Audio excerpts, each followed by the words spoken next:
Welcome inside the Broncos studio for a Week 11 episode of Broncos HQ. I'm your host and team reporter, Elisa Hernandez, next to the smiling assassin and Hall of Famer, Steve Atwater. The Broncos stand at 8-2, hold first place in the AFC West, and after knocking off one division rival on Thursday Night Football, host the 5-4 Kansas City Chiefs. The Broncos are 5-0 at home this season and currently on a 7-game winning streak. Steve, with the Chiefs coming off their bye week, how beneficial is the mini reset the Broncos were able to have, having last played on Thursday?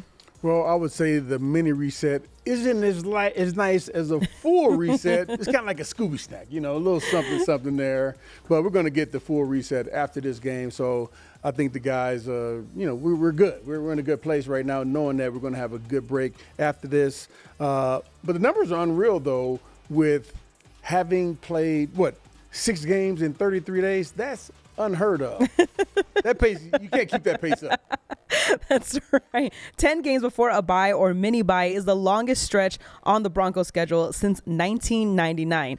As you go into this matchup, you have Nicks, you have Mahomes. You know what these two players can do. What are your expectations for this matchup?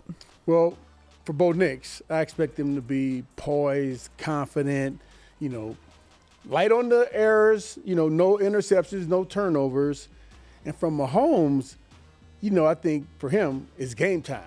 He thrives on these big games. He's going to come out, try to do well, obviously, but you got to really watch for him in the second half. Because I've seen them be down games in the first half, but they come back the second half and just light it up. So we could never ease up on him. In his first 2 career games versus the Chiefs, Bo Nix has 6 touchdowns, 0 interceptions, and a passer rating of 138.4. When you look at what he's been able to do this season, entering Week 11, he has at least 1 touchdown pass in 18 consecutive games, and 6 of those touchdowns have been on deep passes, which ranks 3rd in the NFL.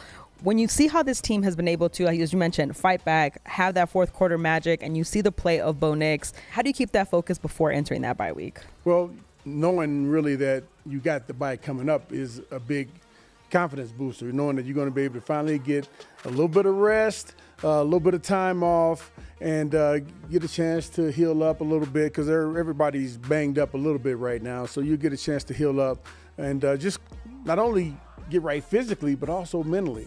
That mental aspect of the game is really important, and the Broncos defense will face yet another test this weekend. So far this season, they have racked up 46 total sacks, the most by any team through 10 games since 1990. After practice, I caught up with defensive lineman Zach Allen as the team prepares for the Chiefs. This team is coming off a mini bye week and welcomes another AFC West rival. How important was that reset, especially when you're about to face the Chiefs who are coming off of their bye week? Yeah, definitely to have the extra days is huge. I think, everybody handled it well. Guys are flying around today. So the fact that, we got that before such a big game is definitely, an advantage for us. And hopefully it pays off on Sunday. The defense leads the NFL in a variety of stats, including sacks and QB hits. What does this team need to do to contain Patrick Mahomes on Sunday? Yeah, he's, probably one of the most elusive quarterbacks in football. So it's definitely going to be a challenge. So guys have to just rush smart, rush together, don't be selfish. And, if we do that, then, hopefully we keep him in pocket. You and Nick Bonito have been a nightmare for quarterbacks this season. How have you seen your game improve and complement his as you guys continue to bring the pressure? Yeah, I think, we work really well off each other. Obviously, both of us, like to use speed and then mix in power. So, we're always talking to each other and reading off each other. So it's hard to explain, but it's a special bond. And, I'm really fortunate to play with him and to keep playing with him. Lastly, this defense will be without Alex Singleton on Sunday. Given the news he shared, what can you say about how the team is rallying around him?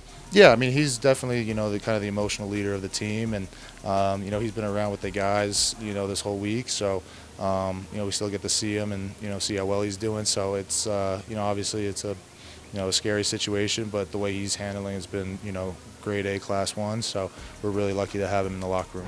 Back-to-back weeks facing an AFC West rival. Steve, what are your keys to the game to help secure another win at home? Well, I would say, first off, that offense needs to find a rhythm.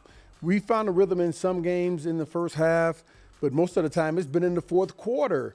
We got to find that rhythm and find it early and get these guys, get the receivers involved, get the running backs involved, get the tight ends involved, and that offensive line got to do a great job of blocking as well. Also, we got to limit the offensive penalties. We had 12 penalties versus the Raiders. That's far too many, and I know all the players know that. And then also on the defense, we got to create some turnovers. We've been doing a great job of getting pressure on the quarterbacks, getting sacks. We got to take it to the next level. Sack fumbles, regular fumbles, interceptions. Yeah. We got to create some turnovers on the defensive side of the ball. When you look at Mahomes play, 5 interceptions all season, 3 in his last 2 games, 2 against Washington and then one against the Buffalo Bills. How can you see this team continue to bring pressure, especially with that defensive front? You got Zach Allen, you got Nick Bonito. You have so many playmakers that can go out there and make a play. Well, that's just it. They've been doing it all year long. They have the confidence to do it.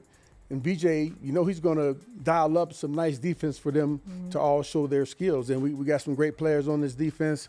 And I think they're going to show up and make big plays. And hopefully we can even score on the defensive side of the ball. Sometimes you got to do it. Sometimes you do got to do it. And when you look at Patrick Mahomes, he's been sacked 17 times this season compared to only 10 times for Bo Nix. Well, there you have it. There are your keys to the game. But now it's time for our Hall of Famer to pick his dark horse of the game. One of my favorite segments of the show. It's Week 11 versus the Chiefs. Who is it going to be? Well, we probably going to see quite a bit of R.J. Harvey.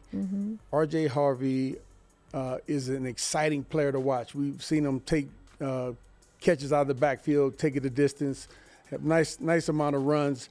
We're going to see a good dose of him this game, and I think he's going to show up and possibly, if that offensive line does a great job, he may have his first 100-yard game. And I know many teams don't rush for 100 yards on the Kansas City Chiefs. So, R.J. Harvey, let's go, baby. Well, that's exactly what we want to see on Sunday. Well, there you go, Broncos country. That will do it for Broncos HQ. I'm your host and team reporter, Elisa Hernandez, next to the Hall of Famer, Steve Atwater. Make sure you comment below your thoughts on the game, like and subscribe. A reminder, the Broncos will host the Kansas City Chiefs at Empower Field at Mile High. Kickoff is set for 2:25 p.m. Mountain Time, and we'll see you at the game.